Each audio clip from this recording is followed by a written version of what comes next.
Paralysis করেন? তেমন একটা করা হয় না, আমি করি না পার্সোনালি, খুব একটা করি না, বন্ধ করে দিই। আসলে ওই যে প্যারালাইসিসের যে রুগীগুলো আসে দাদা, আমি যেটা পাই আসলে দেখা যায় অনেকে 5 বছর 10 বছর হ্যাঁ, এত দেরিতে আসে, এত দেরিতে আসে, তখন রেজাল্ট পাওয়া খুব টাফ হয়ে যায়। আমি এই জন্য এগুলা মানে আমার প্র্যাকটিসের ইয়ের জন্য ঝুঁকি নেই না আমি, কারণ কি পার্সেন্টেজ যদি কমে যায় তাহলে আমার আমার পারফরমেন্স পার্সেন্টেজ কমে যাওয়ার কারণে এটা তো দেখতেছি যে আসলে কোনো কাজ হবে না। আমি শর্ট টাইমের জন্য তাদেরকে কিছু দেখি যে আসলে কোনো ইমপ্রুভ করে কিনা, মানে কতটা তার অগ্নিবল বা তার ইমিউনিটি বা যদি বলেন স্টামিনা, অথবা যদি বলেন আমরা চেতনা, অথবা যদি আমরা বলি তার যে স্টামিনা যে আছে, এটার উপর নির্ভর করে স্টার্ট করি। আমি দেখছি যে আসলে যাদের 1 বছর পুরাতন হয়ে যায়, আপনি নিজেও জানেন যে আসলে কতটা ইমপ্রুভ করা কঠিন। একদমই তাই, একদমই তাই। কেননা আমি চেষ্টা করি ফার্স্ট 3 মাসের মধ্যে, গোল্ডেন পিরিয়ডের মধ্যে। এই গোল্ডেন পিরিয়ডটা কেটে গেলে আমি আর নিতে চাই না, কারণ আমি জানি যে আমি যত পেশেন্ট এই গোল্ডেন পিরিয়ডের মধ্যে 1 মাসের মধ্যে নিয়েছি, 100% সবগুলো ঠিক হয়েছে, 100%। আর যতগুলো কেস আমি নিয়েছি মোটামুটি 1 বছর বাদে গিয়ে ওই 20%, 30% এই পর্যন্ত রেজাল্ট আসে, এর বেশি কিন্তু আসতে চায় না। তাও তার পেছনে প্রচুর খাটতে হয়, প্রচুর সময় লাগে, আর ওই পরিমাণ খরচ আর ওই পরিমাণ নিয়ে মানুষ স্যাটিসফাইডও হয় না, পয়সাও খরচ হয় অনেক, আর রেসপন্সও আসতে চায় না। না পেশেন্টের ধৈর্য থাকে, না ডাক্তারের ধৈর্য থাকে, না বাড়ির লোকের ধৈর্য থাকে। আবার নতুন যদি হয় তাহলে কিন্তু খুব চট করে এটা হয়, ভালো রেজাল্ট আসে। তো আমি আমার প্র্যাকটিসের কথা বলছি, মানে যতদিন ধরে আমি প্যারালাইসিস নিয়ে কাজ করছি, সেই ক্ষেত্রে আমি এইরকম রেজাল্ট দেখেছি, এবং তাতে করে এইভাবে এগোনোটাই ভালো। মানে 3 মাসের বেশি পুরনো হয়ে গেলে না নেওয়াটাই বেস্ট, তাহলে প্রচুর নিউরন ড্যামেজ হয়ে যায়, যার ফলে আর রেসপন্স আসতে চায় না, অনেক সময় লাগে, অনেক সময় লাগে। যাক, আমরা আজকে যে বিষয়টা এখানে আলোচনা করব সেটা হচ্ছে প্যারালাইসিস, এটাকে হেমিপ্লাজিয়াও বলে, আবার আমাদের আয়ুর্বেদে এটাকে পক্ষাঘাত বলে। তো এটা কমপ্লিটলি আয়ুর্বেদ এটাকে বলছে বাত ব্যাধির একটা অন্যতম ব্যাধি হচ্ছে পক্ষাঘাত। এবার এটা মূলত দেখা যায় যে মূলত তিনটে কারণ, 3 ধরনের বেশি দেখা যায়, 3 ধরনের বেশি দেখা যায়। কিরকম? একটা হচ্ছে ইনফ্যাক্ট, একটা হচ্ছে হ্যামারেজিং, আর আরেকটা দেখা যায় হচ্ছে আপনার থ্রম্বোসিস। তো এই 3টে কারণই মূলত বেশিরভাগ ক্ষেত্রে। এবার কারোর দেখা যাচ্ছে যে মানে কারো কারো এরকমও দেখেছি যে মাল্টিপল ক্লোরোসিস রয়েছে সেই কারণে, কারোর হয়তো টিউমার রয়েছে সেই কারণে প্যারালাইসিস হচ্ছে, কারোর হয়তো দেখা যাচ্ছে যে বেসাল গ্যাঙ্গেলিয়া বলে একটা সমস্যা হয় ব্রেনের, এবং সেটা ওল্ড এজ রিলেটেড প্রবলেম। তো সেক্ষেত্রেও কিন্তু প্যারালাইসিস হয়ে যায়, 2 পা আর কাজ করে না বা হাত কাজ করে না। তো এটাকে আমরা ধরবো না, এটাকে আমরা ধরবো না, কেন এইগুলো এক্সেপশনাল কেস। এবং কারো হয়তো অ্যাক্সিডেন্ট হলো, মাথায় হয়তো আঘাত লাগলো, কিছু নিউরন হয়তো ড্যামেজ হয়ে গেছে, তার ফলে হয়তো হাত পা আর কাজ করে না, প্যারালাইজড হয়ে গেছে লোয়ার পার্ট। কারোর হয়তো কোমরে খুব জোরে আঘাত লাগলো, L4 L5 বা S1 এই এরিয়াতে খুব আঘাতজনিত কারণে হয়তো ওখানকার যে কোডা অ্যাকুইনা বলে যে নার্ভের গুচ্ছ থাকে সেখান থেকে কোনো কিছু একটা ড্যামেজ হয়ে গেল, সেই কারণে দেখা গেল লোয়ার পার্ট প্যারালাইজড হয়ে গেল। তো এটাকে আমরা প্রকৃত অর্থে প্যারালাইসিস বলবো না, আমরা প্রকৃত অর্থে প্যারালাইসিস বলবো যেখানে বায়ু অবরোধ জনিত কারণে এই ধরনের সমস্যাটা হচ্ছে, সেটাকে আমরা প্রকৃত অর্থে পক্ষাঘাত বলবো। যেগুলো এই সমস্ত অন্যান্য কারণগুলোর জন্য হয় সেটাকে আমরা পক্ষাঘাত আমরা বলবো না, কারণ তার ম্যানেজমেন্ট, তার লাইন অফ ট্রিটমেন্ট সম্পূর্ণ ভিন্ন। আর বাকি যে 3টে বললাম, হ্যামারেজিং বা ইনফ্যাক্ট বা আপনার যাদের থ্রম্বোসিসের সমস্যা রয়েছে, এই জাতীয় কারণে যাদের হয়, তো তাদের ব্যাপারটা সম্পূর্ণ প্রায় এক, ম্যানেজমেন্ট গুলো সব প্রায় এক। প্যারালাইসিসের সব থেকে ভালো চিকিৎসা যেটা আমি বলবো সেটা হচ্ছে, দেখুন, যদি আপনার ম্যাক্সিমাম ক্ষেত্রে কি হয়, দেখা যাচ্ছে যে প্রচন্ড বিপি বেড়ে গেছে, দীর্ঘদিন ধরে হয়তো তার বিপি সমস্যা রয়েছে, হঠাৎ করে কোনো একটা কারণবশত সেটা হয়তো গ্যাস ফর্ম করে হোক বা হয়তো 2-4 দিন ধরে ওষুধ বন্ধ রয়েছে, সেই কারণে হয়তো ভেন ফেটে গিয়ে হয়তো হ্যামারেজিং হয়ে গেল। তো সেই ক্ষেত্রে যদি দেখেন যে ক্লট হয়ে গেছে, আমরা ন্যাচারালি সব থেকে ভালো কিভাবে ক্লটটাকে কাটাতে পারি, ক্লট, ব্লাড ক্লট আমরা কিভাবে কাটাতে পারি খুব তাড়াতাড়ি, এবং যদি খুব তাড়াতাড়ি আমাদের ব্লাড ক্লটিংটাকে কাটাতে হয়, সব থেকে বেস্ট উপায় হচ্ছে ঘি। ঘি হচ্ছে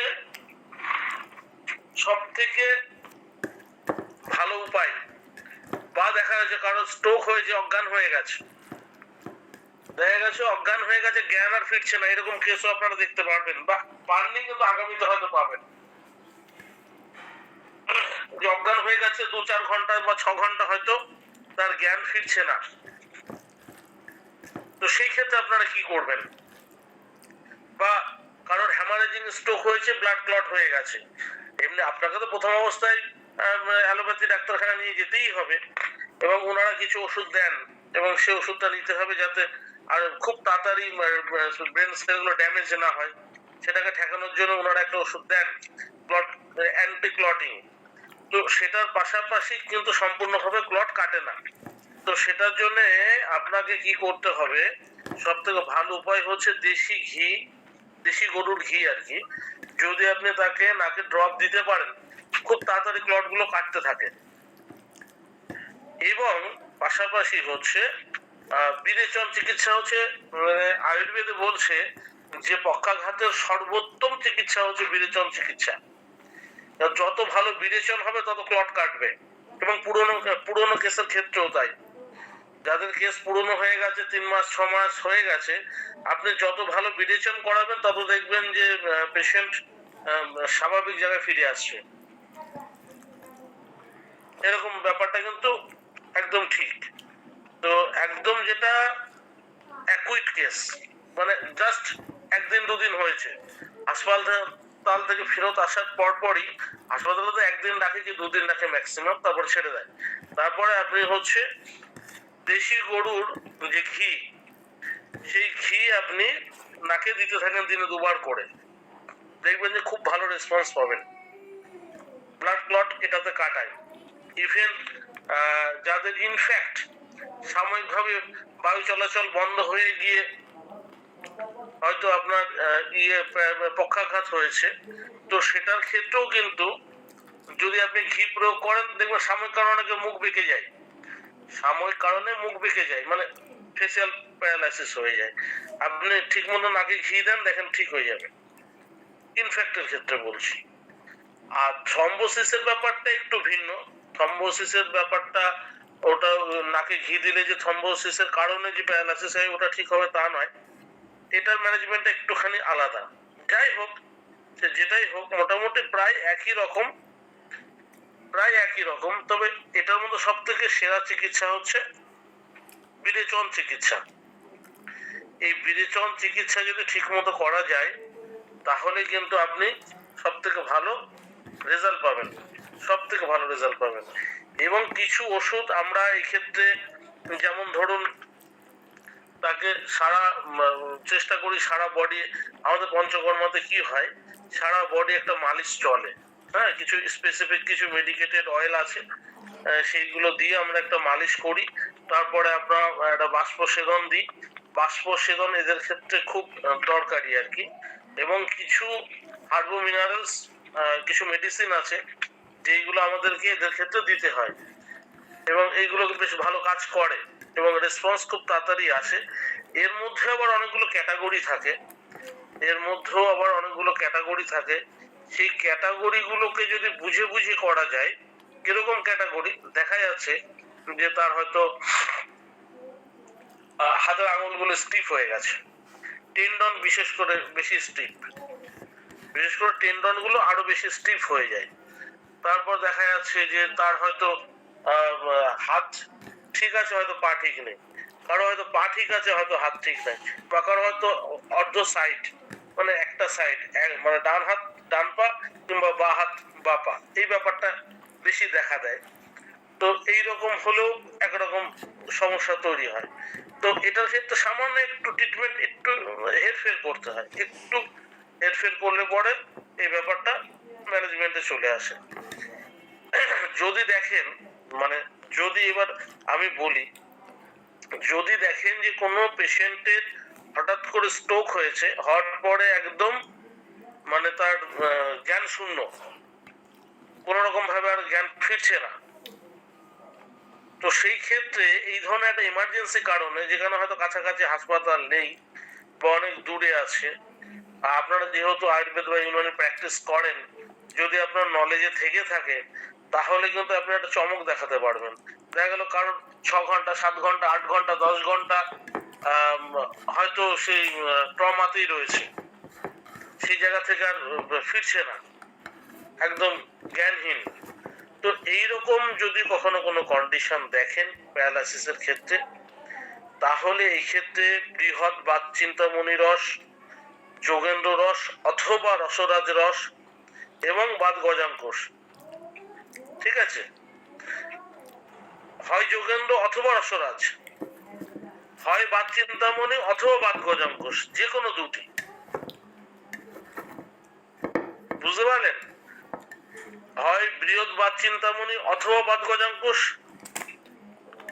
এই দুটোর মধ্যে যে কোনো একটা, আর আরেকটা হচ্ছে যোগেন্দ্র রস অথবা রসরাজ রসের মধ্যে যে কোনো একটা।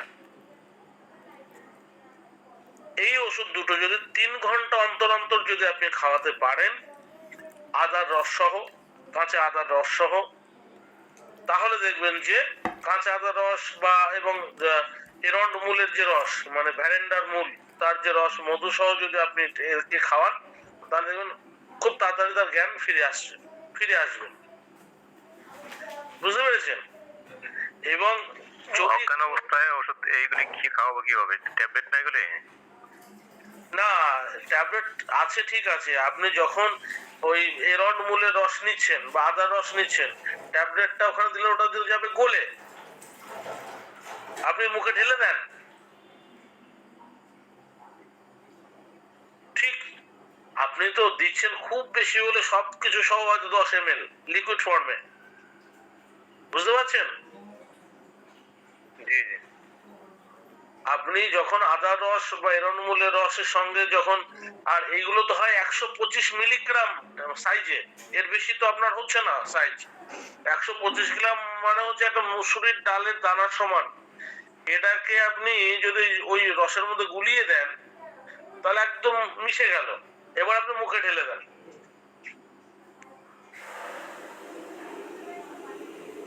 ওটা পড়বে না, ওটা ঠিক আস্তে আস্তে ভিতরে চলে যাবে। এবার এটা এইরকম ভাবে আপনি এটাকে প্রয়োগ করবেন, ঠিক আছে? আর যদি দেখেন যে না মোটামুটি জ্ঞান ট্যান সব ফিরে টিরে এসছে, আর কোনো অসুবিধা নেই, অনেকটা স্বাভাবিক ঠিকঠাক আছে, তখন এবার আপনি সেকেন্ড ইয়েতে যাবেন। এদের জন্য সব থেকে ভালো হচ্ছে আমবাতারি রস, দুটো করে 2বার করে দিন। এবং এদের সব থেকে খেয়াল রাখতে হবে হচ্ছে যে কোষ্ঠবদ্ধতা, আর এদের কোষ্ঠবদ্ধতা হবে এটাই 90%, কারণ এদের অপান বায়ু সম্পূর্ণভাবে দুষ্ট হয়।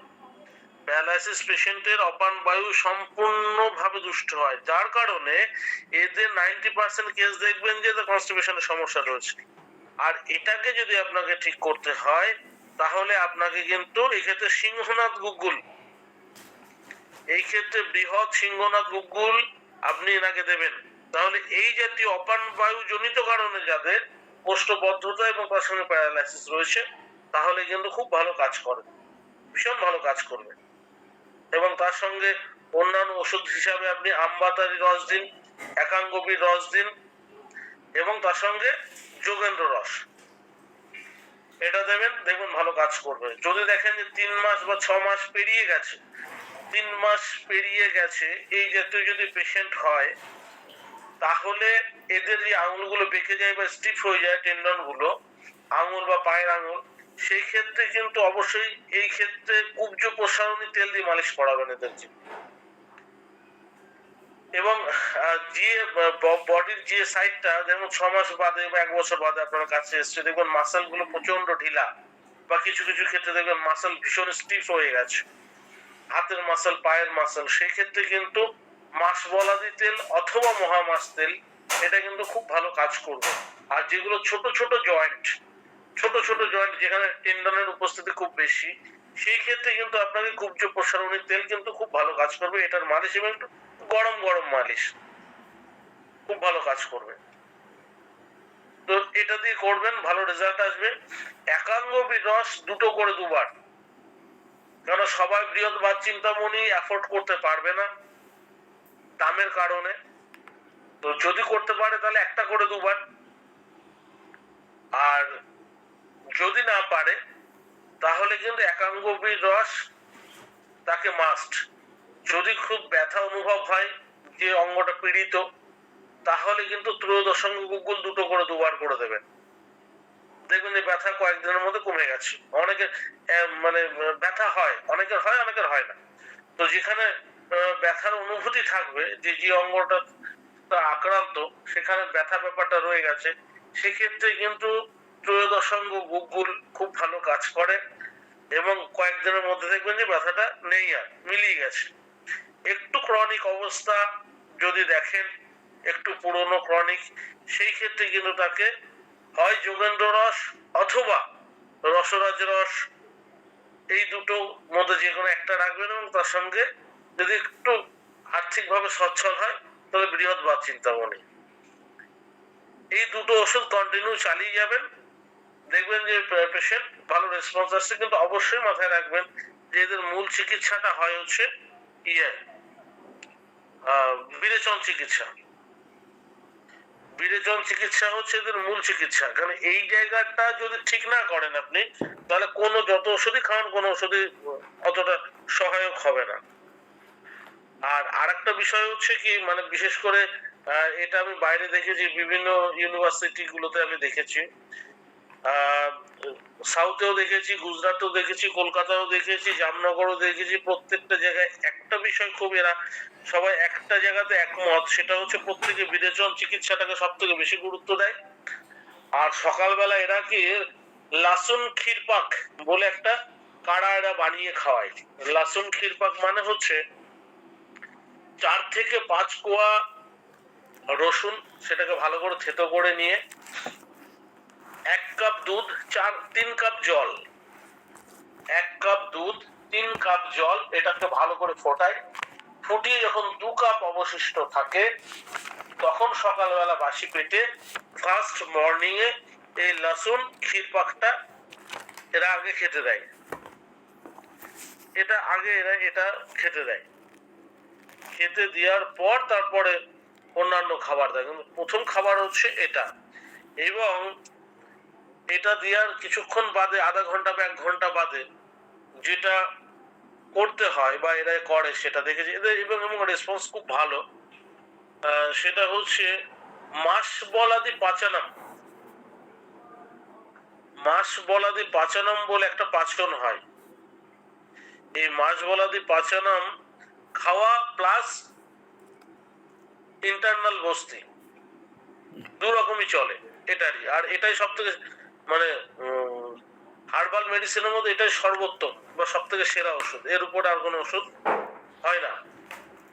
মাসবলাদি পাচানাম। এবার এটা দিয়ে কেউ বস্তি দেয়, আবার কেউ এরন মুলাদি বস্তি কেউ দেয়, কেউ এটা দিয়েও বস্তি দেয়, নিরীহ বস্তি, আবার কেউ এরন মুলাদি দিয়েও দেয়, দুটোতেই ভালো রেজাল্ট আসে।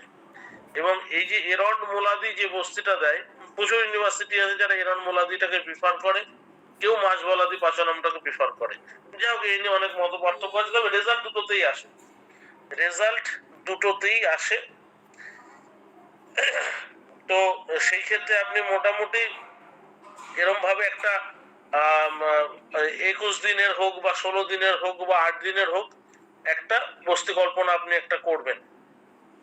আর এদের আরেকটা ব্যাপার হচ্ছে যে যেহেতু বললাম যে এদের কোষ্ঠ পরিষ্কার করাটা এটা সব থেকে বেশি ইম্পর্টেন্ট। তো আপনি যেরকম আপনি দিচ্ছেন সিংহনাথ গুগল, এই ধরনের কেসের ক্ষেত্রে খুব ভালো কোষ্ঠ পরিষ্কার করে। তার সাথে সাথে এরন্ড অয়েল 20 ml যদি রাতে একটু দুধের সঙ্গে কেউ দেয় তাহলে আরো বেশি ভালো কাজ করে। কারণ অনেকের দেখা গেছে মানে কোষ্ঠটা এতটাই কুরুরো যে তার ওই শুধুমাত্র সিংহনাথ গুগলে কাজ হচ্ছে না। তো সেই ক্ষেত্রে কি করতে হয়, সিংহনাথ গুগলের সাথে সাথে রাত্রেবেলা দুধের সঙ্গে একটু এরন্ড অয়েল মিশিয়ে দিতে হয়, যাতে সকালবেলা একবারে পুরো পেট সাফ হয়ে যায়। তো এইভাবে এটা কন্টিনিউ করতে হবে যাতে সকালবেলা একদম সম্পূর্ণভাবে পেট সাফ হয়ে যায়। আর আপনাকে এই ক্ষেত্রে যে আপনি বস্তি কল্পনা আপনি করতে পারেন, ঠিক আছে না? 16 দিন হোক, 21 দিন হোক, 30 দিন হোক, নিরীহ বস্তি এবং অনুবাসন বস্তি। এবার যদি আপনি অনুবাসন বস্তির ক্ষেত্রে যে তেলটা দেবেন, দুটো তেল দিতে পারেন, খুব ভালো কাজ করে। তো একটা হচ্ছে আপনি মহামাস তেল, আর একটা হচ্ছে আপনার সহচারাদি, আর একটা হচ্ছে সহচারাদি, দুটোই ভালো কাজ করে। আর যদি আপনি নিরীহ বস্তি দেন তাহলে এরন্ড মোলাদি অথবা মাছ বলাদি, এরন্ড মোলাদি অথবা মাছ বলাদি। এরন্ড মোলাদির মধ্যে কি কি থাকে, মানে কিভাবে বানাবেন, প্রিপারেশনটা কিভাবে করবেন। তো এরন্ড মোলাদির মধ্যে কি কি থাকে, এরন্ড মোলাদির মধ্যে থাকবে হচ্ছে পলাশ,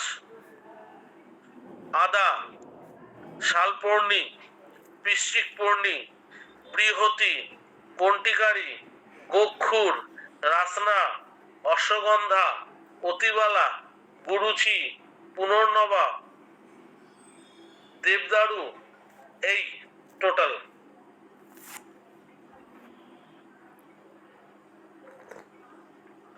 ইরনগুলো দিয়ে আবার একটু বলেন কি থাকবে? পলাশ, আচ্ছা, প্রথমে দেবেন হচ্ছে সব থেকে বেশি থাকবে হচ্ছে এরন্ড মূল, এর মাত্রা থাকবে সব থেকে বেশি। তারপরে থাকবে হচ্ছে পলাশ, তারপরে থাকবে, বাকিগুলো ইকুয়াল করে নিন। এরন্ড মূল আপনি দেন হচ্ছে, ধরুন যদি কল্পনা করেন 100 গ্রাম, তার মধ্যে আপনি 30 গ্রাম রাখবেন হচ্ছে এরন্ড, বাকি সব 10 করে রাখতে পারেন। যেমন পলাশ, শালপর্ণি, পিশ্চিক পর্ণি, বৃহতি, কন্টিকারি, গ্রক্ষুর, রাসনা, অশ্বগন্ধা, অতিবালা, গুরুচি, পুনর্নবা, দেবদারু।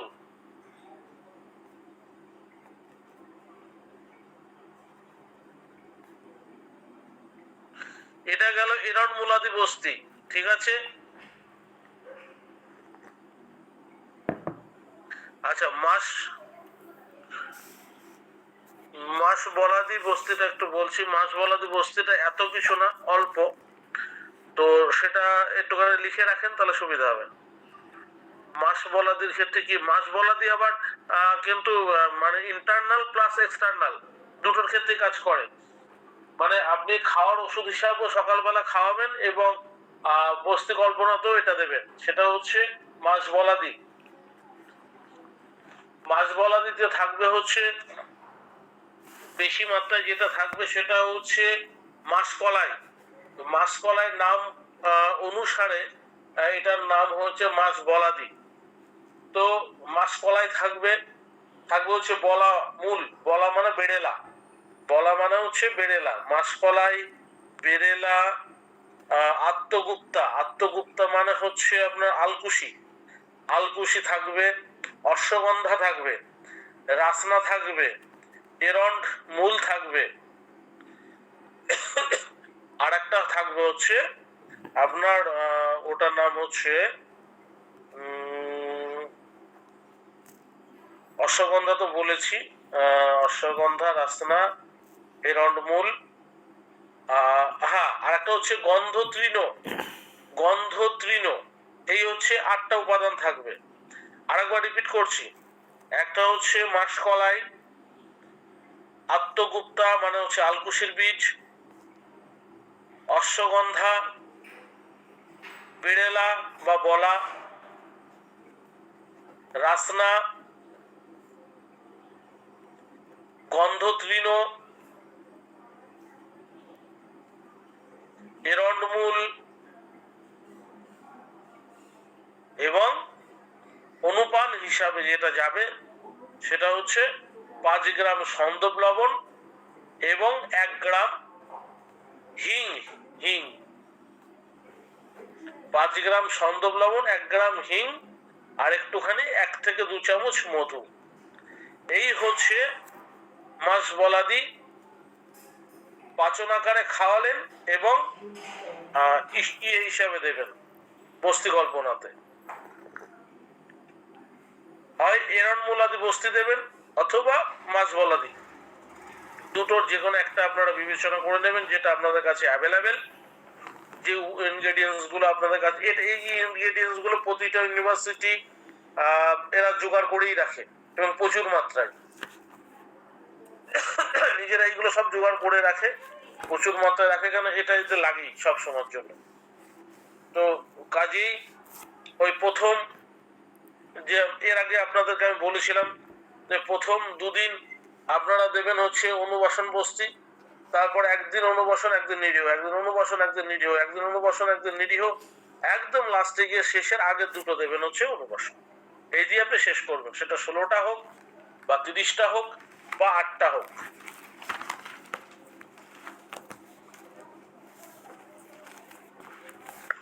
মাসবলাদির বস্তি যে উপাদানগুলো বলছেন রেশিওটা কি হবে?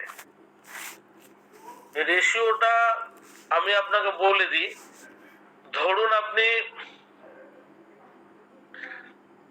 যখনই মোটামুটি ধরুন আপনি টোটাল 100 গ্রাম হচ্ছে উপাদান টোটাল, হ্যাঁ, তার মধ্যে শুধু মানে যার নামে মেডিসিনের নামকরণ সেটা থাকবে 30%, বাকি যা থাকলো টোটালটা ইকুয়াল।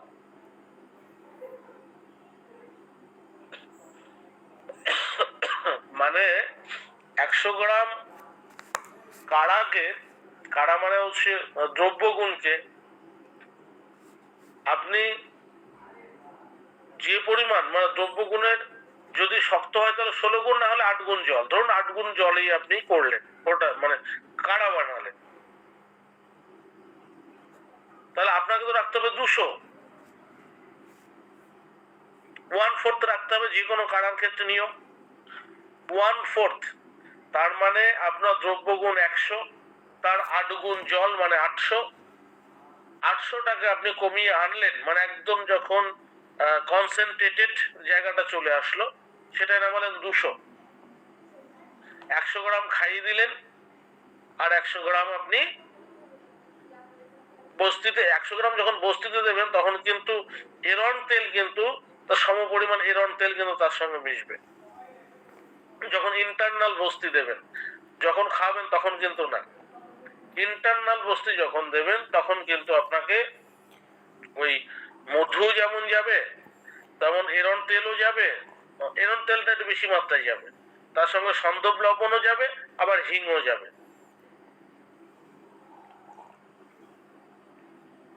বুঝতে পেরেছেন?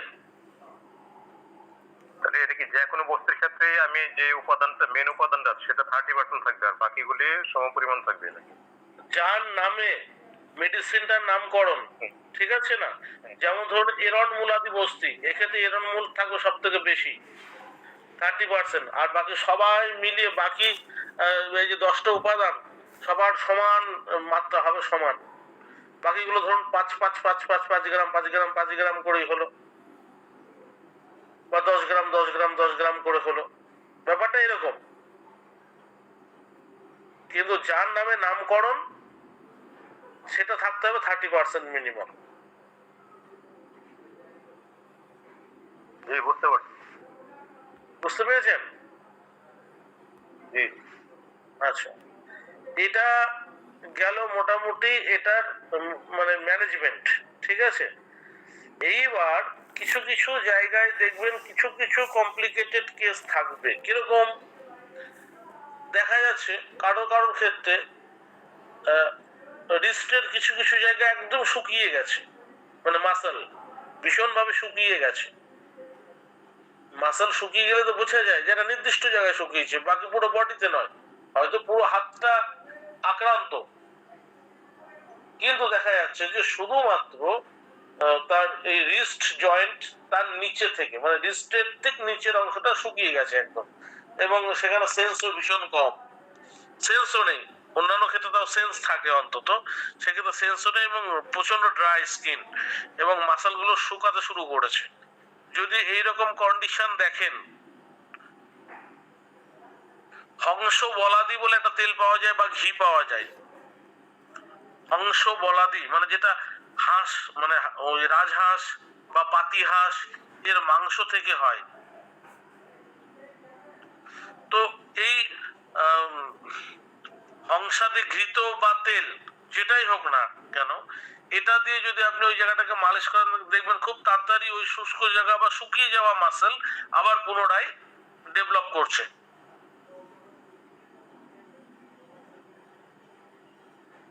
বোঝা গেল দাদা? আচ্ছা, এইবার দেখা যাচ্ছে যে কারোর কারোর ক্ষেত্রে দেখবেন যে মানে কিছু কিছু পেশেন্ট এরকম পাবেন যে দেখা যাচ্ছে যে এটার সাথে সাথে তার ফেসিয়াল পালসি রয়েছে বা বেলস পালসি রয়েছে। কিছু কিছু ক্ষেত্রে এগুলো ঠিক হয়ে যায় নর্মালি, আবার কিছু কিছু ক্ষেত্রে ঠিক হতে চায় না।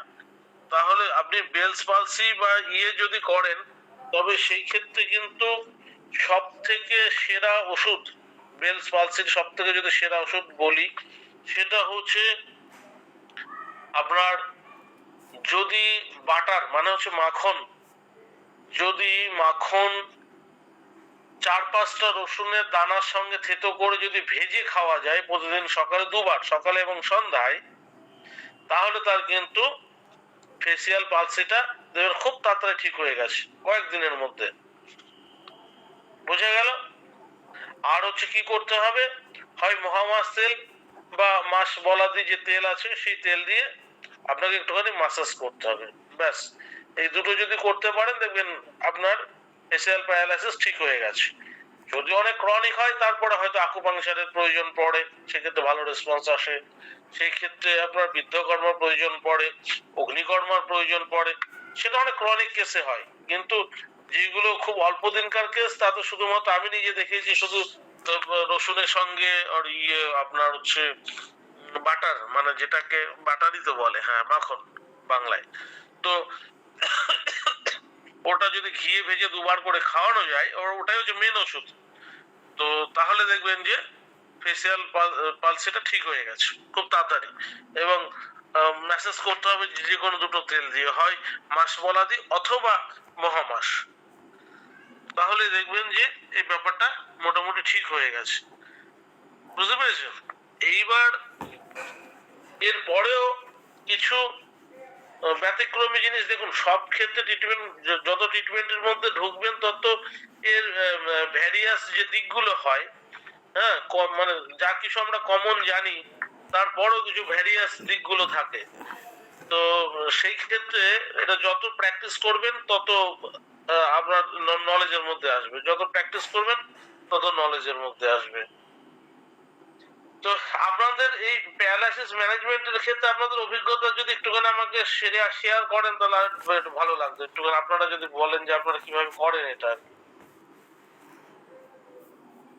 দাদা এই ক্ষেত্রে দেখা যায় অনেক সময় ফ্রোজেন শোল্ডার হয়ে যায়, সেই ক্ষেত্রে কি করতে পারি? ফ্রোজেন শোল্ডার হয়ে যায় না দাদা, ফ্রোজেন শোল্ডার হয়ে যায় না। এই ক্ষেত্রে কি হয় জানেন, ম্যাক্সিমাম ক্ষেত্রে যে ভুলটা করে ফিজিওথেরাপিস্টরা, সব থেকে বোকার মতো কাজ করে সেটা হচ্ছে ফিজিওথেরাপিস্টরা। এদের ফ্রোজেন শোল্ডার হয় না, এদের মানে থেকে জয়েন্ট থেকে দেখবেন হাত নেমে আসে, খুলে যায়, শোল্ডার জয়েন্ট খুলে আসে ম্যাক্সিমাম ক্ষেত্রে, তাই দেখবেন, যার ফলে আরো কমপ্লিকেটেড হয়ে যায়, যার ফলে। এবং আমি এটার কারণটা কি তাহলে? হ্যাঁ, এর কারণটা কি যে ফ্রোজেন শোল্ডার সমস্যা হয়ে যাচ্ছে? ব্যাপারটা হচ্ছে এই যে সমস্ত ফিজিওথেরাপিস্টরা এনাদের ফিজিওথেরাপি করান, ওই হাত ধরে এক্সারসাইজ করান, তো আর অ্যাকচুয়ালি প্যারালাইসিস হলে তাদের লিগামেন্ট এবং টেন্ডন থাকে পুরো ঢিলা, কোনো বাঁধন থাকে না। প্রতিটা জয়েন্টের যে বাঁধন, সে বাঁধন গুলো হয়ে যায় ঢিলা। এই অবস্থায় কেউ যদি তাকে নিচে বসে আছে, হাত ধরে টেনে হয়তো উপরে তুললো বা হাত ধরে টানাটানি করছে, তখন ওই জয়েন্ট থেকে খুলে যাবে, তখনই জয়েন্ট থেকে যাবে খুলে। এবং এই কেসটাই ম্যাক্সিমাম দেখা যায়। এবং একবার খুলে গেলে যদি সাথে সাথে 2-4 দিনের মধ্যে যদি সে জয়েন্ট না, জয়েন্ট করানোর একটা টেকনিক আছে, সেই টেকনিকে সেট করলে এটা সেট হয়ে যায় সাথে সাথে, ম্যানুয়ালি সেট হয়ে যায়। যদি 5-7 দিনের মধ্যে সে যদি সেট না করে, ওই অবস্থায় চলে যায়, 5-7 দিন পেরিয়ে যায়, তাহলে কিন্তু ওই হাত আর কোনো দিন জোড়া লাগবে না। জোড়া লাগবে হচ্ছে হয়তো 1-2 বছর বাদে গিয়ে তাকে আবার অপারেশন করতে হবে, সার্জারি করে তাকে জোড়া লাগাতে হবে। তাছাড়া আর সেকেন্ড কোনো অপশন নেই। কারণ এই জিনিস আমি হ্যান্ডেল করতে করতে পাগলা হয়ে গেছি। কারণ আগে আমি চেক করি, হ্যাঁ দেখি হাত খোলা, আগে বলেছি দেখুন এটা কিছু হবে না, এটা কিছু পারবো না, এটা বাদ দিয়ে বাকিটা পারবো। দাদা তাহলে কি আমরা বলতে পারি যে আপনার একিউট কেসগুলো যে ফিজিওথেরাপি দেওয়া হয় এটা একটা অপচিকিৎসা? আরে সত্যি কথা বলতে রেজাউল বাবু, অ্যালোপ্যাথিতে যে ওই ফিজিওথেরাপিটা হয়, একদম টোটালটাই যায় না এর সঙ্গে। কেন যায় না আমি আপনাকে বলে দিই, আমি সাইন্টিফিক্যালি আপনাকে বুঝিয়ে দিই। না আমিও বিশ্বাস করি এবং আমিও বিশ্বাস করি যে আপনার এটার সাথে আসলে আমাদের আসলে এই ফিজিওথেরাপি আসলে অনেক ক্ষতি করে আরও। কারণ আমারও যে মাও তো, আমি ছোটোবেলায় দেখছি যে আমি যখন ডাক্তারি পাশ করি নাই বা পড়ি নাই, যে আসলে ফিজিওথেরাপি করার পরে আসলে ওনারা বেশি ক্ষতিগ্রস্ত হয় এবং আসলে বেশি সমস্যায় পড়ে। এবং আপনি ঠিকই বলেছেন, কারণ এটা এবার আমরা তো সেটা মানে ওপেনলি অন্য জায়গায় বলতে পারছি না, কিন্তু আমি আপনাকে বলি শুনুন, ব্যাপারটা হচ্ছে যে প্যারালাইসিসের ক্ষেত্রে ফিজিওথেরাপির আমি একদম দায়িত্ব নিয়ে বলছি, 5% কোনো রোল নেই, 5% রোল নেই, 5% রোল নেই। কিন্তু নিউরো মেডিসিন যারা আছে তারা তো সবাই ফিজিওথেরাপি অ্যাডভাইস করে। হ্যাঁ করছে, কি করবো? মানে হাবিব আমরা ভাই কিভাবে আরেকটা জিনিস এগিয়ে যেতে আপনারা পারি? আসলে খুব কম ডাক্তারই আজকাল দেখছি ফিজিওথেরাপি অ্যাডভাইস করে। ওরা নিজেরাই কিন্তু এখন ওই ফিজিক্যাল মেডিসিনের কাছে পাঠায়, ওরা ফিজিওথেরাপির কাছে খুব কম ক্ষেত্রে যায়, ওই নিজেরাই নিজেরা রোগীরা যায়।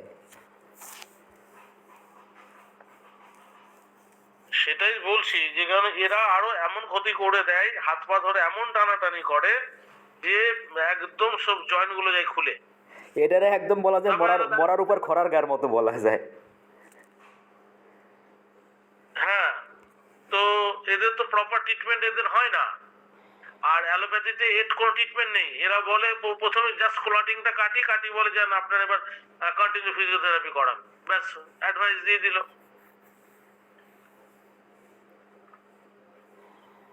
এদের আপনি বলছিলেন যে দাদা একটা ব্যাপার, আপনি বলছেন যে গন্ধ বাদলে বডি কাটানো খুব ভালো কাজ করে, এই ক্ষেত্রে একদমই তাই। গাঁদাল পাতার রস যে কোনো ধরনের ব্লাড ক্লটিং কাটাতে পারে। যে যে শিরা উপশিরার মধ্যে দিয়ে রক্তের প্রবাহ বন্ধ হয়ে গেছে, আপনি যদি গাঁদাল পাতার রস, অবশ্যই দুধের সঙ্গে খাওয়াতে হবে, কিন্তু মাথায় রাখবেন, যদি দুধের সঙ্গে খাওয়াতে পারেন দিনে 2 বার করে, দেখবেন সেসব জায়গায় আবার রক্ত চলাচল শুরু হয়ে গেছে, সেসব জায়গায় আবার রক্ত চলাচল শুরু হয়ে গেছে। এই গাঁদাল পাতার এত ভালো একটা দিক রয়েছে, ভীষণ ভালো একটা দিক রয়েছে। তো ওইভাবে এইগুলো মানে খুব ক্রনিক কেসে না গিয়ে অ্যাকুইট কেসগুলোতে যাবেন। হ্যাঁ, খুব ক্রনিকে না গিয়ে অ্যাকুইট কেসে যাবেন, দেখুন কি অসাধারণ রেজাল্ট দিচ্ছে, কি অসাধারণ রেজাল্ট দিচ্ছে। আপনারা একবার ট্রাই করে দেখবেন, দারুণ কাজ করে।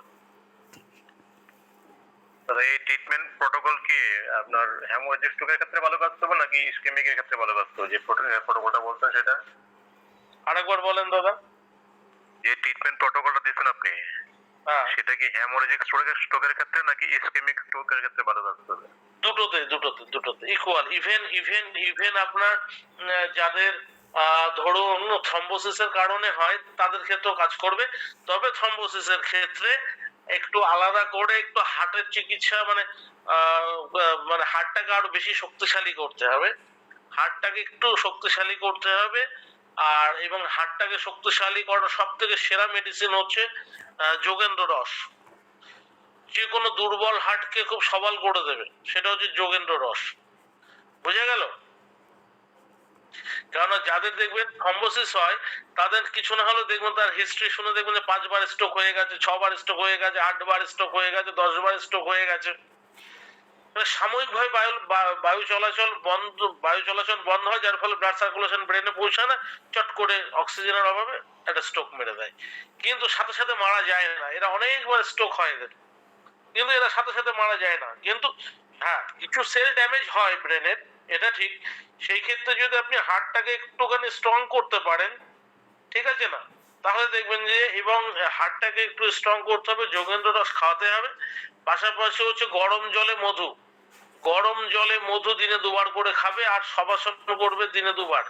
ব্যাস, এরা এরা কোনোদিন আর সেকেন্ড টাইম মানে যবে থেকে আপনার হাতে পড়লো তবে থেকে একে যদি আপনি অ্যাডভাইস দেন যে গরম জলে মধু 2 বার করে খেতে হবে খালি পেটে, আর 2 বার করে সবাসন। সবাসন মানে হচ্ছে একদম মরার মতো শুয়ে থাকবে, মাথার নিচে কোনো কিছু বালিশ টালিশ থাকবে না, মানে যাতে ব্লাড সার্কুলেশন মাথা থেকে পা পর্যন্ত সম্পূর্ণভাবে সমান্তরাল ভাবে ফ্লো হয়। এটা দিনে 2 বার করে করবে, আর গরম জলে মধু খাবে, আর যোগেন্দ্র রস কিছুদিন খাবে। তার সেকেন্ড টাইম কখনো থ্রম্বোসিস হবে না, একদম নিশ্চিত, গ্যারান্টেড। এটা কি আসনটা পছন্দ দাদা? সবাসন সবাসন, সবাসন। সবাসন। সবাসন। ওই যে মৃত মানুষের মধ্যে শুয়ে থাকা আর কি, মানে মাথা নিচে কোনো বালিশ থাকবে না, এবং প্যারালাল মানে বিছানায় নয়, মানে ওই শানের উপরে, মানে একদম সমান্তরাল শক্ত জায়গায়। বিছানার উপরে শুলে কিন্তু ওটা হবে না। হ্যাঁ, আপনাকে শক্ত শক্ত মার্বেল হোক, টাইলস হোক, শান হোক, মাটি হোক, সমান্তরাল জায়গায় একটা মাদুর বিছিয়ে, বা একটা কাঠের যদি খাট হয় যার মধ্যে কোনো বিছানা, তোষক, বালিশ, স্পঞ্জ, ফোম এইসব নেই, সমান্তরাল কাঠ, তার উপরে যদি আপনি শুতে পারেন টান টান হয়ে, তাহলে সেটা হলো সবাসন। সব মানে মৃত দেহের মতো শুয়ে থাকা।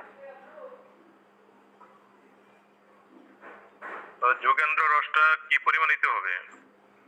যোগেন্দ্র রসটা হচ্ছে, ওটা তো তৈরি হয় 125 মিলিগ্রাম মাত্রা, বুঝতে পেরেছেন? ওটা তৈরি হয় 125 মিলিগ্রাম মাত্রা, ওটাই পূর্ণাঙ্গ একটা বডির জন্য ঠিক আছে। ওটা যদি একটা করে 2 বার দেন প্রথম অবস্থাতে, প্রথম 1 মাসের জন্য, ঠিক আছে না, তাহলে ঠিক আছে, দেখবেন 1 মাসের মধ্যে অনেকটাই অনেক ডেভেলপ করছে।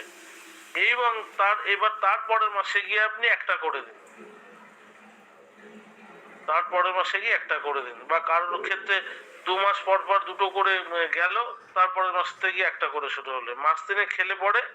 এবং তার সঙ্গে আপনি সাপোর্টিং মেডিসিন হিসাবে দিন না, অর্জুনারিস্ট দিন না, অর্জুনারিস্ট 20 ml করে 2 টাইম দিয়ে দিন সাপোর্টিং হিসাবে, ওটাও ভালো কাজ করে, অর্জুনারিস্টও ভালো কাজ করে। আপনি যোগেন্দ্র রস হচ্ছে খুব হাই পাওয়ারফুল ওষুধ, ওটা দিলে পরে যে কোনো প্যারালাইসিস পেশেন্টের ক্ষেত্রে হয় যোগেন্দ্র রস অথবা রসরাজ রস খুব দারুণ রোল প্লে করে। এইভাবে আপনারা করে করবেন, অসুবিধা নেই কোনো তাতে। তবে ম্যাক্সিমাম ক্ষেত্রে একটা জিনিস আমি বলি, যে মানে বিশেষ করে যারা বিপির ওষুধ খায়, তো তারা যদি খেতে খেতে হঠাৎ করে, মানে ম্যাক্সিমাম, এবং সেটা শীতকালের দিকে বেশি ঘটে আর কি, তো হঠাৎ করে যদি এরকম কয়েকদিনের জন্য বন্ধ করে দেয়, তাদেরই কিন্তু এই জাতীয় সমস্যা কিন্তু তৈরি হয়। তো যারা ব্লাড প্রেশার ওষুধ খায় তারা যেন চট করে কোনো ওষুধ বন্ধ না করে দেয়, এই জায়গাটা খুব ভয় থেকে যায়।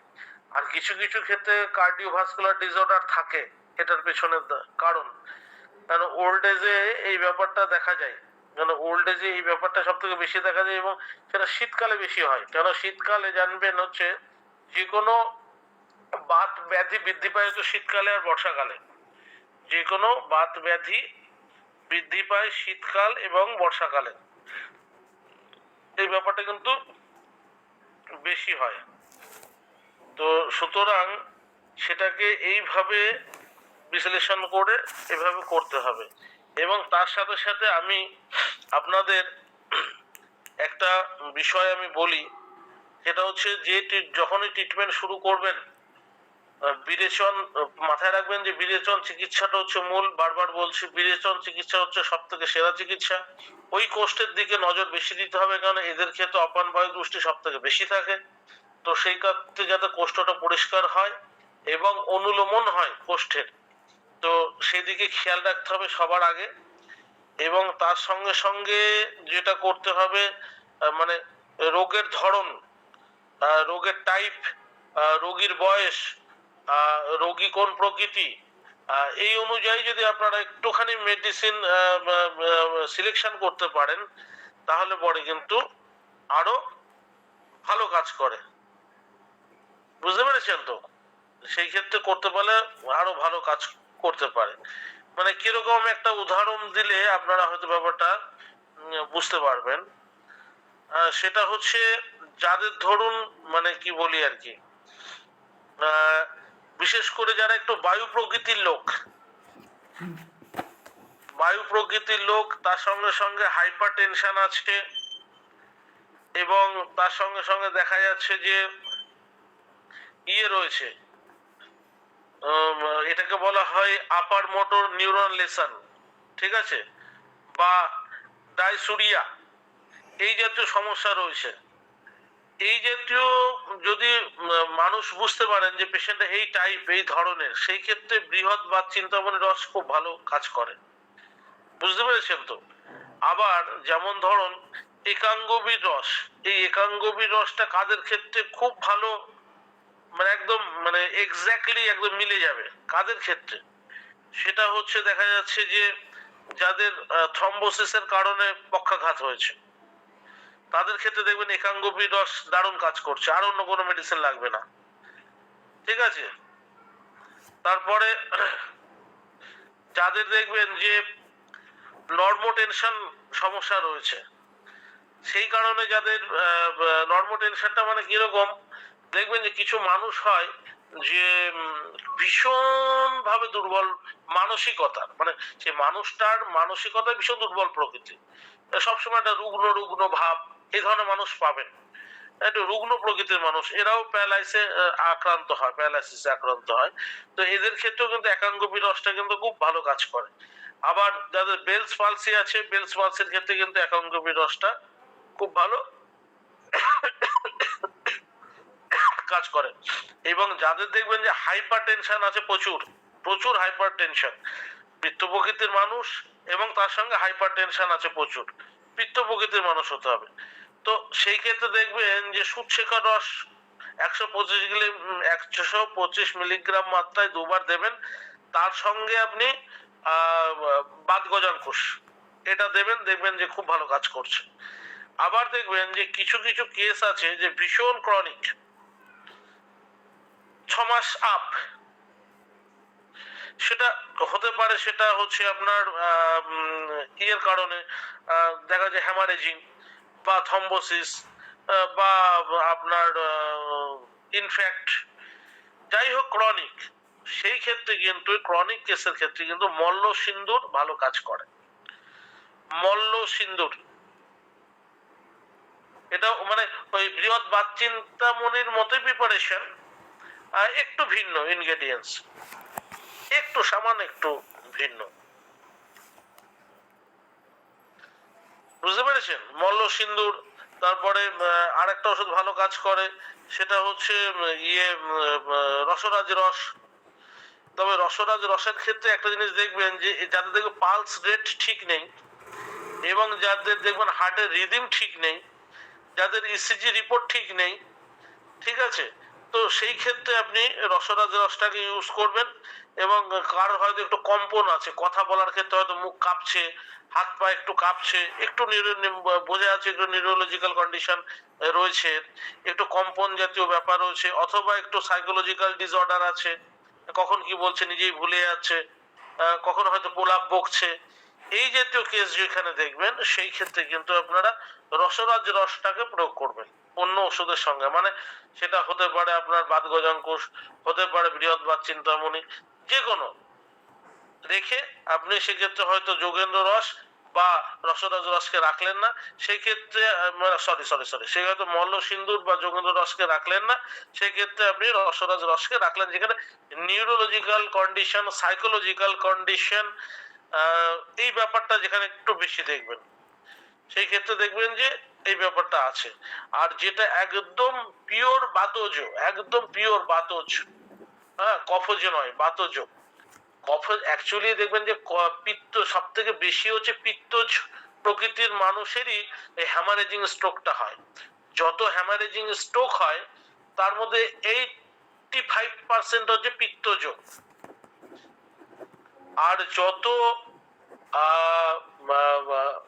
দেখবেন যে ইনফ্যাক্ট জাতীয় অ্যাটাক হয় সেইগুলো যে বাতজ হয়,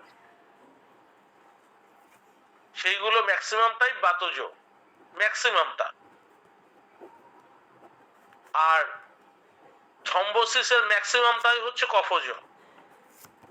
তো যেখানে বাতজ আপনি বুঝতে পারছেন, সেখানে বৃহৎ বাত চিন্তামণি রাখবেন, তার সঙ্গে অবশ্যই সমীর পান্নাক রস। পিওর বাতজতে সমীর পান্নাক রস কিন্তু খুব ভালো কাজ করে, বুঝতে পেরেছেন? আবার যেখানে দেখবেন যে আপনার যে একটু মানে দুটো পার্ট, আপার এবং লোয়ার, দেখেন আপার পার্ট বেশি এফেক্টেড লোয়ার পার্টের তুলনায়, লোয়ার পার্টের তুলনায় আপার পার্ট বেশি এফেক্টেড, সেই ক্ষেত্রে কিন্তু আপনারা অবশ্যই স্বর্ণ ভূপতি রস যোগ করবেন, দেখবেন যে আপার পার্টে দারুণ কাজ করছে। যদি দেখেন যে লোয়ার পার্ট বেশি ক্ষতিগ্রস্ত, তাহলে এই লোয়ার পার্টের জন্য সব থেকে ভালো হয়ে হচ্ছে বাতগজাঙ্কুশ, খুব ভালো কাজ করে। আর যেখানে দেখবেন যে সাইকোলজিক্যাল, ইমোশনাল বা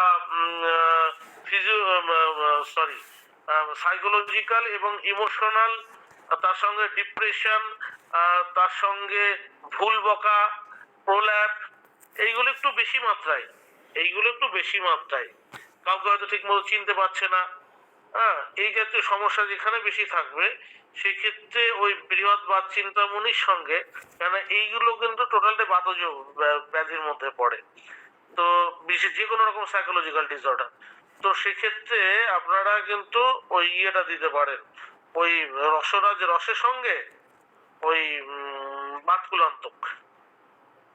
যে কোনো প্রকার সাইকোলজিক্যাল ডিসঅর্ডার এর ক্ষেত্রে আপনি রসরাজ রসের সঙ্গে, কেন রসরাজ রস হচ্ছে নিউরোলজিক্যাল কন্ডিশনে খুব ভালো কাজ করে, ইমোশনাল ইমব্যালেন্সের উপরে খুব ভালো কাজ করে, হার্টের উপরে খুব ভালো কাজ করে, তার সঙ্গে যদি আপনি বাতকুলান্তক দিতে পারেন রসরাজ রসের সঙ্গে, তাহলে দেখবেন, আমি ক্রনিক কেসের ক্ষেত্রে বলছি, তাই বলে যে অ্যাকুইটে কাজ করবে না তা নয়, অ্যাকুইটে আপনি যখনই ওই কয়েকবার বিরেচন করাবেন আর কতগুলো ইন্টারনাল বসতে দেবেন, দেখবেন তাতে ঠিক হয়ে গেছে, তাতে ঠিক হয়ে গেছে। তবে প্রত্যেকটা রোগের ক্ষেত্রে একটা কথা বলে রাখি, যতগুলো আলাদা আলাদা করে বললাম এই 9টা, মাথায় রাখবেন একাঙ্গ বীজ রস প্রত্যেকের ক্ষেত্রে যেতে পারে। একাঙ্গবী রসটা হচ্ছে প্রত্যেকটা কন্ডিশন, কফজ, পিত্তজ, বাতজ, সবার ক্ষেত্রে একাঙ্গবী রস সমানভাবে যেতে পারে।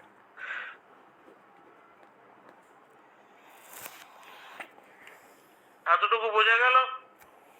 জি দাদা, অনেক সুন্দর হয়েছে।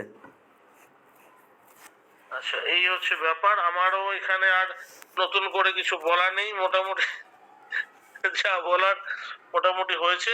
তবে মালিশটা একটুখানি ভালো করে করবেন। আর এদের মালিশটা হয়, মালিশের ধরনটা বলি, এদের মালিশটা হয় হচ্ছে আপওয়ার্ড। আপওয়ার্ড মানে হচ্ছে নিচ থেকে উপরে ওঠা মালিশ। সব ক্ষেত্রে অনুলোমন হয়, দুটো ক্ষেত্রে প্রতিলোমন মালিশ হয়। এক হচ্ছে যাদের ভেরিকোজ ভেইন থাকে তাদের মালিশ হয় উল্টো, আর যাদের প্যারালাইসিস থাকে তাদের মালিশ হয় উল্টো, মানে পায়ের পাতা থেকে আস্তে আস্তে উপরের দিকে ওঠে মালিশ, এবং একটু গরম গরম। আর এদের বডি যেন সবসময় একটু গরম থাকে, কারণ এদের স্বাভাবিকভাবে এদের যে অঙ্গটা মানে আক্রান্ত যে অঙ্গটা, সেটা সবসময় ঠান্ডা হওয়ার প্রবণতা থাকে বেশি, ঠান্ডা সবসময় দেখবেন যে ঠান্ডা, তো কাজে এদের একটু গরম পোশাক আশাক পরিয়ে রাখবেন, গরম তেল দিয়ে মালিশ করবেন, গরম সেক দেবেন, টোটাল একটু গরম গরম রাখার চেষ্টা করবেন। আর পাশাপাশি যখনই আপনি ওই যেটা বলছিলাম যে রসুনের সঙ্গে দুধ যে ফুটিয়ে যেভাবে খাওয়ার কথা বললাম, এটা খাওয়ালে পরে কি খুব তাড়াতাড়ি এদের না ব্লাড হয়ে যায়, এদের গাঢ় ব্লাড থাকে প্রচন্ড কনসেন্ট্রেট, তো দাদা কাজেই সেক্ষেত্রে এটা রসুন পুরো রসুন ঠিক পিণ্ড হয়ে যেটা যাবে, ব্লাডটা একদম পাতলা হয়ে যাবে। পাতলা হয়ে যাওয়ার পরে আপনি যদি মালিশ করেন দেখবেন যে আক্রান্ত জায়গাগুলো ঠিকঠাক ভাবে পৌঁছচ্ছে। প্লাস কিছু কিছু ক্ষেত্রে এক্সপেরিমেন্ট করে দেখবেন যে যেখানে যেখানে মনে হচ্ছে পৌঁছচ্ছে না, ব্লাডের সাপ্লাই যথেষ্ট নেই, আপনি কিছু কিছু ক্ষেত্রে গাঁদাল পাতা দুধের সঙ্গে খাইয়ে দেখবেন যে খুব ভালো রেজাল্ট আসছে। দাদা এই ক্ষেত্রে যে মহারসুন পিণ্ড আছে এটা আমাদের দেশে পাওয়া যায়, এটা কি ব্যবহার করা যাবে? হ্যাঁ হ্যাঁ হ্যাঁ হ্যাঁ হ্যাঁ, মহারসুন পিণ্ড এটার ক্ষেত্রে কার্যকারী, এটার ক্ষেত্রে কার্যকারী মহারসুন পিণ্ড, এটা আপনি খাওয়াতে পারেন। দাদা একটা ব্যাপার হলো এইসব ক্ষেত্রে তো রোগীরা এমনিতে উইক থাকে, হ্যাঁ উইক থাকে, হ্যাঁ আমি যে বিরেচন করাবো সেই ক্ষেত্রে রোগী কি আরো বেশি উইক হয়ে যাবে না? হ্যাঁ একদমই একদমই না, একদমই উইক হবে না।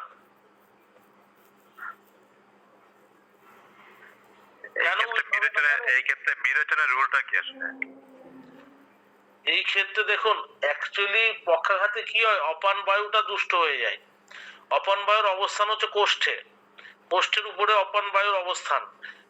যত আপনি বিরেচন করাবেন আর ওই জায়গাটা যত স্বাভাবিক অনুলোমন হবে, তত ক্লট খুলতে থাকবে ব্রেনের, পেশেন্ট ধীরে ধীরে সবল হতে শুরু করে। বুঝতে পেরেছেন? এটাই হচ্ছে কারণ বিরেচনের। এই কারণে দেখবেন যে পক্ষাঘাত মানেই তার কোষ্ঠবদ্ধতা। কারণটা কি? অপান বায়ু দুষ্টি। অপান বায়ুকে অনুলোমন করেন, ঠিক হয়ে যাবে দেখবেন।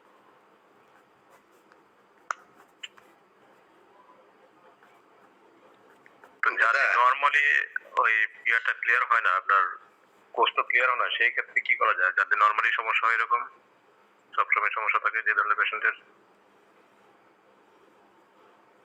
মানে যারা পক্ষাঘাতে আক্রান্ত নয়, পক্ষাঘাতে আক্রান্ত নয় কিন্তু সবসময় এই ধরনের সমস্যা থাকে, কোষ্ঠের সমস্যা থাকে, সে তাদের ক্ষেত্রে কি করা যায়? দেখেন দাদা এই জায়গাটাতে না অনেকগুলো আমি একটা ক্লাস বাংলাদেশে নিচ্ছিলাম দুদিন আগে অন্য গ্রুপে, তো তাদেরকে আমি এর ম্যানেজমেন্ট মানে একটা হচ্ছে কনস্টিপেশন এর একটা লেকচার আমি দিচ্ছিলাম, তো সেখানে মানে তাদের প্রায় 8-10 জন ছিল, তারা আমাকে এই বিষয়টা একদিনে বললো।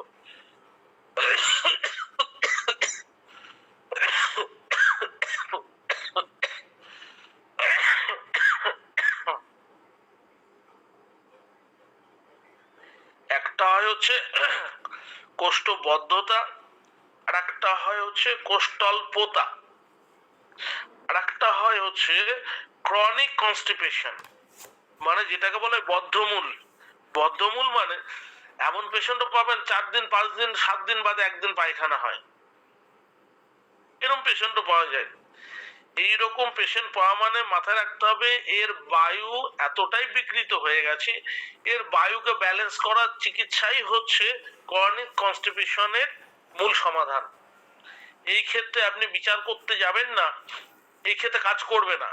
আপনি যদি এই ক্ষেত্রে মনে করেন যে আমি তাকে এত বেশি মাত্রায় আমি ফাইবার খাওয়াবো, তাকে এত বেশি মাত্রায় কোলাজেন দেব, তাকে অনেক বেশি মাত্রায় বডির আর্দ্রতা রাখবো, হ্যাঁ, এই কোনো মেথড এই ক্ষেত্রে কাজ করবে না, দেখবেন কিচ্ছু কাজ করবে না।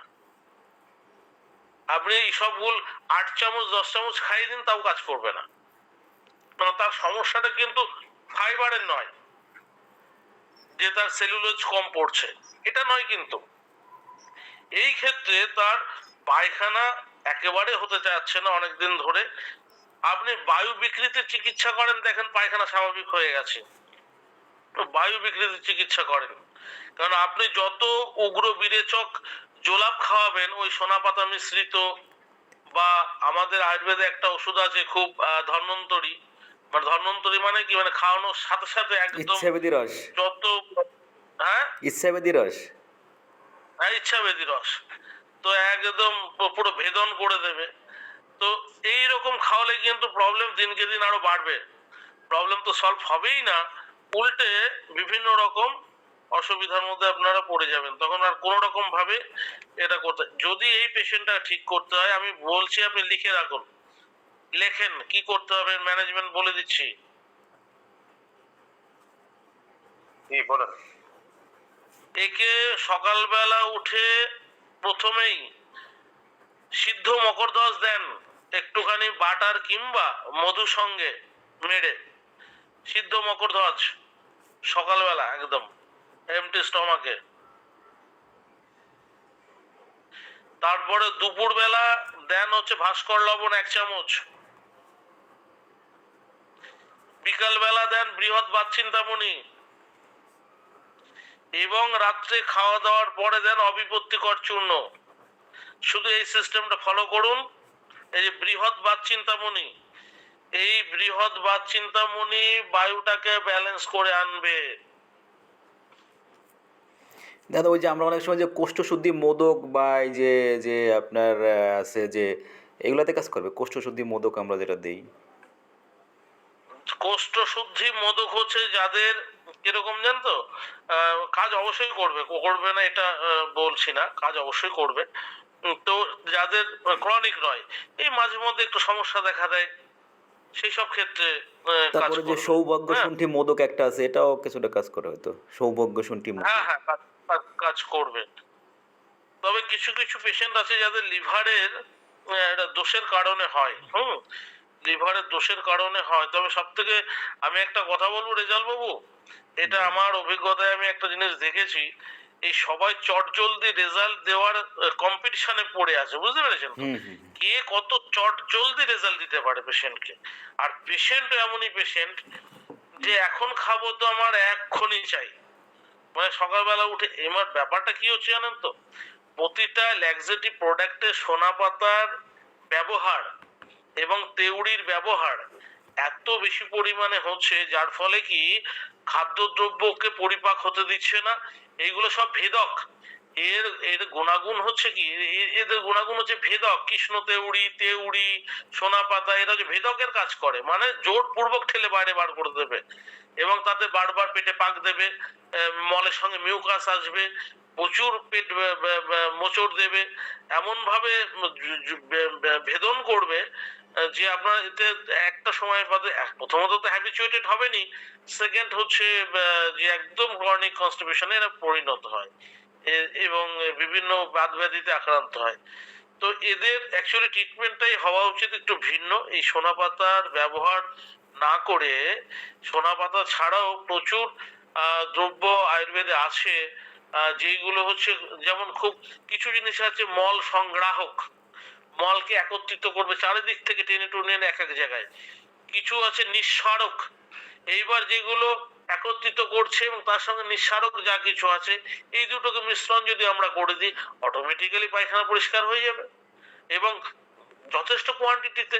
যেমন আমি একটা উদাহরণ দিই, এই কথাটা বলছি বলে,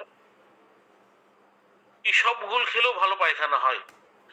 বা বেল যদি আপনি পোড়ান, বেলকে যদি আপনি পোড়ান, পুড়িয়ে বা সিদ্ধ করে তার ভিতরে শ্বাসটা যদি খান, তাও খুব ভালো পায়খানা হবে। যেখানে আপনার পেটে মোচড়ও দেবে না, জোরপূর্বক আমাশাও বানাবে না, ওখানে ভেদন কাজ করবে না, তো এ তো রেচকের কাজ করবে, এ তো করবে সংগ্রাহক, রেচক, এসবের কাজ। তো সেই রকম যদি আমরা এই জায়গাটাতে সোনা পাতাটাকে আমরা কিছু লঘু বিরেচক এবং মৃদু বিরেচক, তার সঙ্গে সংগ্রাহককে যদি আমরা মিলিয়ে দিই, যেমন ধরুন হরিতকি পাউডার মৃদু বিরেচক, সবার ক্ষেত্রে যায়, যে কোনো বয়স নির্বিশেষে, যার কোনো সাইড ইফেক্ট নেই। তার সঙ্গে আমরা মৌরি, যে সুফ, যে মৌরি খাই আমরা, মৌরি নিজে একটা ল্যাক্সেটিভ এবং যার কোনো পার্শ্ব প্রতিক্রিয়া নেই, ভেদকের কাজ করে না জোরপূর্বক। এবং তার সঙ্গে যদি আমরা ওটাকে বলা হয় আপনার খুব ভালো, মানে যেমনই হোক খুব ভালো ডাইজেস্ট করে একদম আপনাকে পায়খানাটাকে সুন্দর করে বাইরে বার করে দেবে, ওটার নাম হচ্ছে আপনার, দাঁড়ান 1 মিনিট, রেভন চিনি একটা গাছের নাম, একটা গাছের কন্দের নাম রেভন চিনি। রেউচিনি বা রেউনচিনি। তো হ্যাঁ, বা রেউচিনি। তো এটার মিশ্রণ যদি আমরা করে কাউকে দিই, এত ফ্যান্টাস্টিক তার মল নিঃসরণ হবে, মানে সে পেশেন্ট খুশি হয়ে যাবে। কিন্তু আমরা সেসব বাদ দিয়ে আমরা সবাই কম্পিটিশনের পিছনে লেগে আছি, কে কত মাত্রা সোনা পাতা দিতে পারো দে, আর মানে পেশেন্ট খাক, আর আর না হলে আরো ম্যাজিক দেখাতে ইচ্ছা হয়েছে রস দিয়ে দিলাম, খা, দেখ তুরান্ত অ্যাকশন, এরকম ব্যাপার। কিন্তু এতে পক্ষান্তরে ভীষণ ক্ষতি করা হয় পেশেন্টদের, কারণ এরকম ভাবে ভেদন করা উচিত নয়। এতে বায়ু বিকৃতি দেখা দেয় এবং একটা সময় বাদে পার্মানেন্টলি কনস্টিপেশনের পেশেন্ট তৈরি হয়ে যায়। সুতরাং আমরা ওইভাবে যাব না। আমরা যদি কারোর খুব মধ্যম মাত্রা থাকে, কোষ্ঠবদ্ধতা থাকে, ঠিক আছে, মধ্যম মাত্রা, সেক্ষেত্রে আপনি যে মোদকের কথাটা বললেন ওটা দিতে পারেন। আপনাদের ওই দেশে হয়তো কোষ্ঠ শুদ্ধি বটি বলে কোনো ওষুধ থাকতে পারে, সেটা আপনারা দিতে পারেন। এবং অ্যাকচুয়ালি এদের কি হয়, অগ্নিবল থাকে মন্দা, সেক্ষেত্রে আপনার ভাস্কর লবণ দিন না দুপুর বেলা, বা সন্ধ্যবাদী চূর্ণ দিন দুপুরে, বা বৃহৎ অগ্নিকুমার রস দিন, এবং রাত্রে খাওয়া দাওয়ার পর প্রত্যেকে আপনি অবিপত্তিকর চূর্ণ দিয়ে দিন। দেখুন তার হবে, তার পায়খানা অবশ্যই হবে। বুঝতে পেরেছেন? অবশ্যই তার পায়খানা হবে, ঠিকঠাক ডাইজেস্ট হোক, অগ্নিবলকে বাড়ান, পর্যাপ্ত ফাইবার খাক, দেখবেন ঠিক হবে। এইভাবে অভ্যস্ত করান। এবার যাদের নিউরোলজিক্যাল কন্ডিশন দাঁড়িয়ে গেছে তাদের ক্ষেত্রে কি করতে হয়, তখন ওই হয় সিদ্ধ মকরধ্বজ অথবা ষড়গুণাবলী মকরধ্বজ খাওয়াতে হয়, ঠিক আছে। এই সমস্ত খাইয়ে তাদের নার্ভাস সিস্টেমটাকে আগে চাঙ্গা করে নিতে হয়। তারপরে প্রতিদিন দুপুরবেলা ভাস্কর লবণ অথবা অগ্নিকুমার রস অথবা সন্ধ্যবাদী চূর্ণ দুপুরে খাওয়াতে হয়, এবং রাত্রে এদেরকে দিতে হয় হচ্ছে হরিতকি চূর্ণ, মানে মৃদু বিরেচক। এইভাবে করলে পরে আস্তে আস্তে নর্মাল, মানে দাদা কিভাবে খেলে ভালো হবে? কোনটা? হরিতকি চূর্ণ এবং রেউচিনিটা পাউডার। পাউডার আপনি যদি রেউচিনি, হরিতকি পাউডার আর তার সঙ্গে মৌরি পাউডার, ঠিক আছে, এটা রাত্রেবেলা খাওয়া দাওয়ার পর 1 চামচ খেয়ে নেবে, ঘুম থেকে ওঠার পরে একবারে পেট ক্লিয়ার। দাদা আমি একটা ওই যে হরিতকি বিষয়ে আমার একটা অভিজ্ঞতার কথা বলি, যেমন হরিতকি দিয়ে আমি শুধু একটা পাউডার করে, এটা ওবেসিটিতেও ভালো কাজ করে কিন্তু। হ্যাঁ হ্যাঁ হ্যাঁ, ভালো কাজ করে তো। আপনি হ্যাঁ করে, এটা আমি দেখি যে আমরা ত্রিফলাতে প্রচুর মানুষকে ওবেসিটি ম্যানেজমেন্ট করাই তো। না শুধু হরিতকি পাউডার খাওয়াইলো, যে আমি দেখছি যে মাসে 2 থেকে 3 কেজি রিডিউস হয় যদি শুধু আপনার সকালবেলা হ্যাঁ হ্যাঁ, খালি পেটে গরম পানি দিয়ে দুই চামচ, আর হচ্ছে আবার যদি কেউ 2বার খায় রাতে, তাহলে একদম খুব ভালো মতন তার ভালো obesity কাজ করে, control একদম একদম একদম একদম। এবং এটার কোনো সাইড ইফেক্ট নেই। সাইড আমি ইফেক্ট মানুষকে নেই। সাজেশন দিই হুম হুম যে মানুষ হরিতকি পাউডার খাক, মৃদু বিরেচক, এর মৃদু কোনো বিরেচক। পার্শ্ব প্রতিক্রিয়া নেই। বাকি অন্যান্য দ্রব্যের অনেক পার্শ্ব প্রতিক্রিয়া আছে। আমি একটা প্রোডাক্ট বানাই, জানিয়ে রাখি, সেটার কম্পোজিশনটা এরকম যে যেখানে রেউচিনি থাকে, যেখানে থাকে কালমেঘ, যেটায় থাকে গুলঞ্চ, নিম গুলঞ্চ, একদম পিওর নিম গুলঞ্চ, কালমেঘ, রেউচিনি, তার সঙ্গে হচ্ছে ক্যারিকা প্যাপিয়া মানে পেঁপের আঠা, এবং পেঁপের আঠা, হ্যাঁ, আর তার সঙ্গে থাকে হচ্ছে হরিতকি এবং মৌরি। তো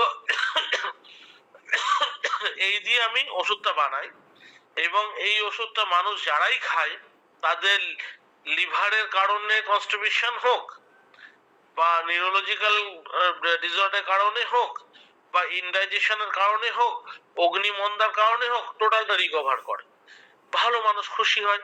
আর সবথেকে বড় কথা, এই ধরনের জিনিস রেগুলার খেতে নেই। যে কোনো পেশেন্টকে আমি বলি সপ্তাহে মাত্র 2 দিন, ব্যাস পেশেন্ট খুশি, তারপরে এমনি নর্মালি রেগুলার হতে থাকে। তো প্রোডাক্ট হওয়া উচিত এরকম যার কোনো পার্শ্ব প্রতিক্রিয়া নেই এবং রেগুলার খাওয়ার দরকার নেই।